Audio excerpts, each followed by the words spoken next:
Hello friends, rotational dynamics या chapter मध्ये कालच्या व्हिडिओत एक एक्सप्रेशन डिराइव्ह केला आपण. ते होतं expression for kinetic energy of a rotating body आणि त्याचा फायनल फॉर्म मिळाला होता E is equal to 1/2 I omega square.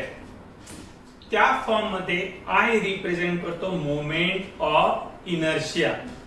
आता हा मोमेंट ऑफ इनर्शिया रिजिड बॉडीसाठी आणि पर्टिक्युलर डेफिनेट शेपच्या बॉडीसाठी कसा असणार आहे, वेगळा असणार आहे. आज आपल्याला दोन वेगवेगळ्या बॉडी आणि त्यासाठी काय फाइंड आउट करायचं आहे, मोमेंट ऑफ इनर्शिया. बघा आजचा आपला टॉपिक आहे moment of inertia of a uniform ring आणि सेकंड असणार आहे moment of inertia of uniform disc. या दोघांसाठी आपण त्यांच्या मोमेंट ऑफ इनर्शियाचे फॉर्म्युले डिराइव्ह करणार. फर्स्ट नंबरला आपण एक रिंग आणि त्या रिंगचा फाइंड आउट करू. फॉर्म्युला फॉर I ही रिंग अशी रिंग घेतली आपण, युनिफॉर्म रिंग. आणि हा जो पॉइंट O तो रिप्रेझेंट करतो सेंटर ऑफ रिंग. यातून पास होणारा तो ऍक्सिस. फाइंड आउट करायचा moment of inertia about an axis passing through centre and perpendicular to plane. म्हणजे या फॉर्मॅट मध्ये ते रिंग असेल, सेंटर मधून तो ऍक्सिस काय होतोय, पास होतोय आणि इथला मोमेंट ऑफ इनर्शिया I. आता ती जी रिंग कन्सिडर केली कशी आहे, युनिफॉर्म. त्याचं जे मास आहे ते युनिफॉर्मली डिस्ट्रीब्यूट झालेले थीन रिंग आहे. रिंग कशी घेतोय आपण, अगदी थीन रिंग. आणि त्या रिंगची जी रेडियस आहे सपोज ती किती आहे, कॅपिटल R. एक मोमेंट ऑफ इनर्शियाचा फॉर्म्युला माहिती आपल्याला, I is equal to summation of mi ri square I from 1 to n. Moment of inertia जर फाइंड आउट करायचं असेल तर ती जी काही बॉडी आहे तिचे काय घ्यावं लागते आपल्याला, एलिमेंट्स. हा एलिमेंट आहे समजा, फर्स्ट एलिमेंट आहे आणि त्या एलिमेंटचं मास. असे सगळे एलिमेंट एकत्र करून त्यांची काय घ्यायची आहे, अल्जेब्रिक सम. आणि सेकंड नंबर त्याची पोझिशन. हा जो मोमेंट ऑफ इनर्शिया हा कशावर डिपेंड आहे, it depends first individual masses. जे काही n नंबर ऑफ पार्टिकल घेतो तर प्रत्येक मासेस वर तो काय असणार आहे, डिपेंड असणार आहे. And second it depends on distribution of mass from the axis of rotation. म्हणजे थोडक्यात त्याचा डिस्टन्स पण इम्पॉर्टंट आहे. या दोन फॅक्टर वर तो मोमेंट ऑफ इनर्शिया डिपेंड आहे. इज इक्वल टू, आता ज्यावेळेस आपण युनिफॉर्म बॉडी घेतो त्या युनिफॉर्म बॉडी मध्ये त्या एलिमेंट प्रत्येकाची जर सम केली तर काय मिळतं आपल्याला, total mass. So summation of mi is equal to m. आणि ते जेवढे काही डिस्टन्सेस आता या युनिफॉर्म बॉडी मध्ये रिंग मध्ये थ्रू आउट ते डिस्टन्स कसं आहे, सेम आहे, is equal to radius. So mr square. और तोच I चा फॉर्म्युला आपण लिहू शकतो, I is equal to integral of हा जो असणार आहे R त्याचा स्क्वेअर इंटू जेवढे काही एलिमेंट्स असतील त्या प्रत्येक एलिमेंटचं असणारं जे मास आहे त्यांचे काय करावं लागते आपल्याला, ऍडिशन. हा एक फॉर्म्युला लक्षात ठेवा. I is equal to integral of R square into dm. dm is nothing but mass of that element and R is nothing but position of that element from the axis of rotation. आता ज्यावेळेस आपण ring consider केली तर directly ते जेवढे काही elements असतील प्रत्येक एलिमेंट इक्वल डिस्टन्स वर आहे. किती आहे तो, R R R R. म्हणजे हा त्याला R square, capital R square. So for ring I is equal to integral of, हे डिस्टन्स किती आहे, R स्क्वेअर इंटू dm. तो कॉन्स्टंट असल्यामुळे कुठे येणार आहे, outside the integral. Is equal to R square into integral of dm, जेवढे जेवढे छोटे छोटे एलिमेंट्स आहे या प्रत्येकाची जर सम केली we will get the total mass of ring. So integral of dm is equal to capital M is equal to r square into capital M. So this is the formula for moment of inertia of a uniform ring. I is equal to m r square. Next one second नंबरची जी board आहे ती काय घेतोय आपण uniform disk आणि त्यासाठी find out करणार आपण same formula for I. Body change करतो आता इथे.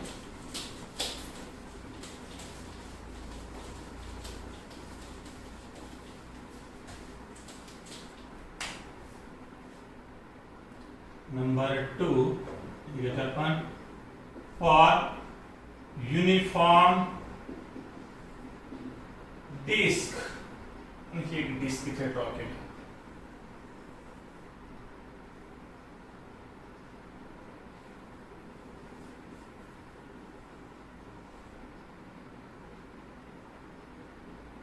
प्लेन मध्ये ही डिस्क आहे असं कन्सिडर करा.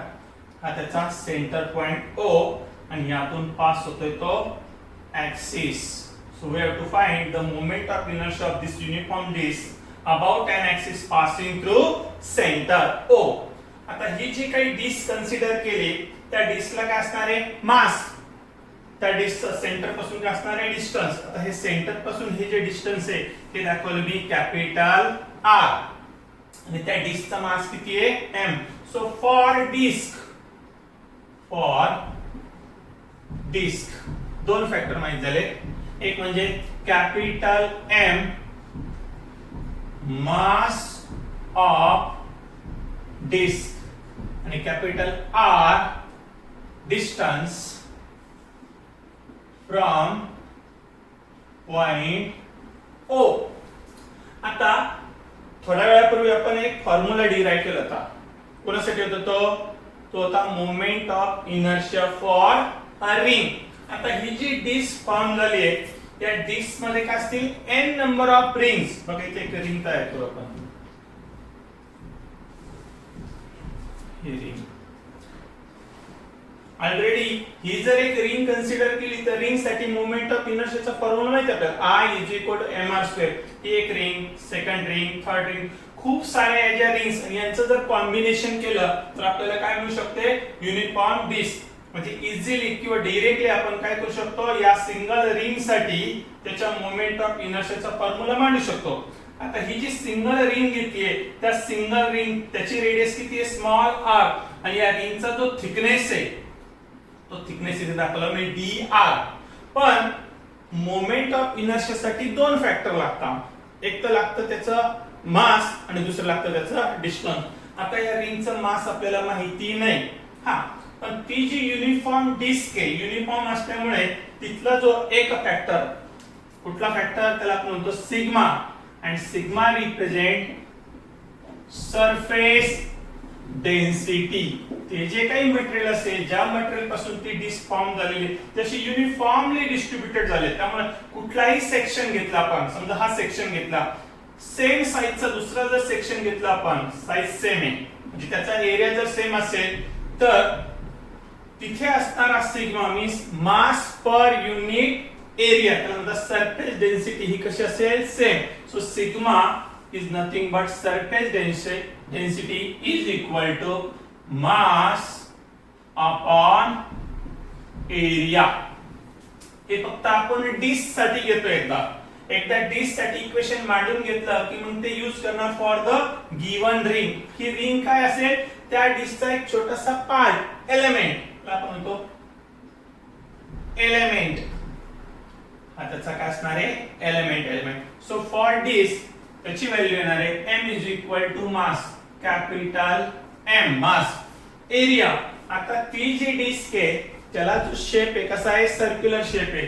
r जर त्याची रेडियस कन्सिडर केली कॅपिटल R तर एरियाचा फॉर्म्युला आहे पाय r स्क्वेअर. डिस्क साठी एक इक्वेशन मांडून घेतलंय sigma is equal to capital M upon pi r square. हे बॉक्स मध्ये पुट करू त्याला रिप्रेझेंट करू इक्वेशन नंबर 1. आता फोकस करा या रिंग वर. फॉर रिंग, आता या रिंगचा जर आपल्याला एरिया काढायचा असेल, रिंगचा area, so area of ring is equal to किती एरिया असेल, तर ही जी लेंथ आहे त्या लेंथला त्या थिकनेसने काय करू आपण मल्टिप्लाय. मग किती ही लेंथ आहे, ही लेंथ म्हणजे त्याचं काय असणार आहे सर्कम्फरन्स, आणि रिंग साठी तो सर्कम्फरन्स आहे 2 पाय r इंटू त्याचा जो थिकनेस आहे तो किती आहे dr. हे झालं एरिया ऑफ रिंग. आता त्या रिंगचा आपल्याला काय करायचंय मास. परत एकदा तो फॉर्म्युला यूज करू.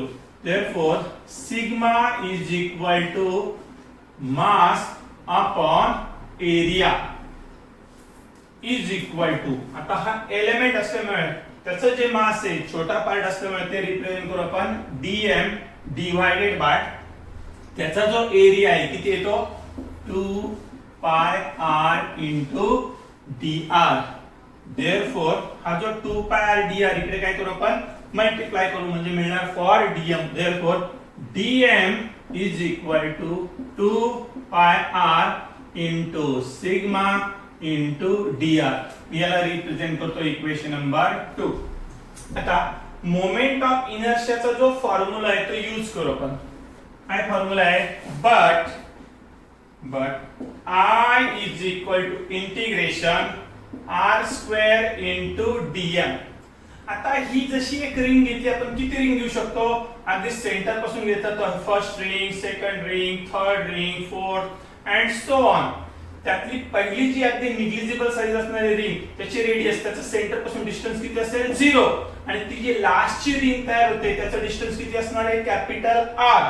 म्हणजे ह्या ज्या रिंग्स आहेत त्या ऍड करताना त्याची रेंज मिळते आपल्याला फ्रॉम 0 टू कॅपिटल R.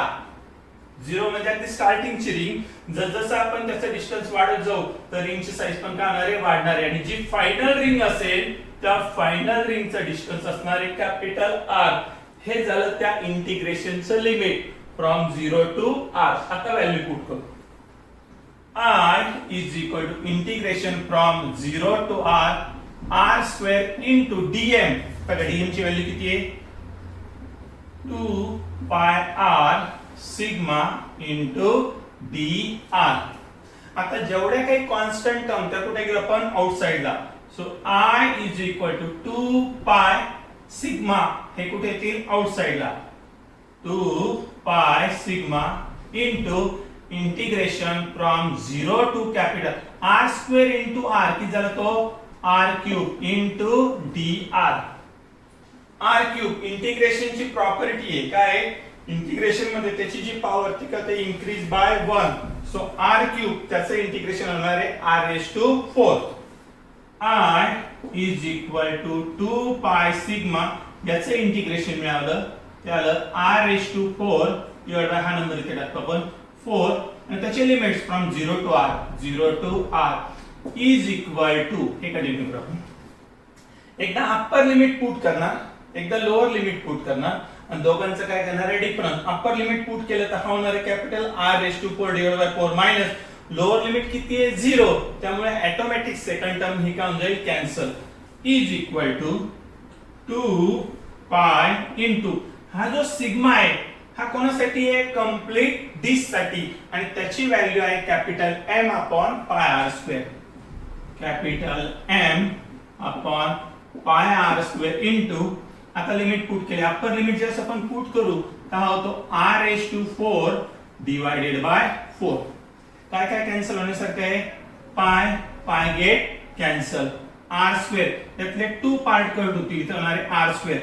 2 1 जा 2, 2 2 जा 4, काय करायला m हा r स्क्वेअर आणि हा 2 लिहिताना असं लिहू शकतो is equal to 1/2 m r square. So the moment of inertia of uniform disc त्याचा फॉर्म्युला मिळाला I is equal to 1/2 m r square. दोन फॉर्म्युले घेतले, पहिला होता फॉर रिंग तो होता I equal to mr square, आणि सेकंड और डिश तो फॉर्म्युला आहे I इक्वल टू 1/m². आता हे दोन्ही फॉर्म्युले डिराइव्ह करताना तो जो ऍक्सिस आहे त्याची पोझिशन काय होती, पासिंग थ्रू सेंटर. पण अदर दॅन सेंटर जर आपल्याला त्या बॉडीचे moment of inertia find out करायचे असतील तर आपल्याला यूज करावा लागतो आयदर पॅरलल ऍक्सिस थेरम और परपेंडिक्युलर ऍक्सिस थेरम. हे दोघेही थेरम आपण या व्हिडिओमध्ये न कव्हर करता ते उद्याच्या व्हिडिओमध्ये कव्हर करू. थँक्यू.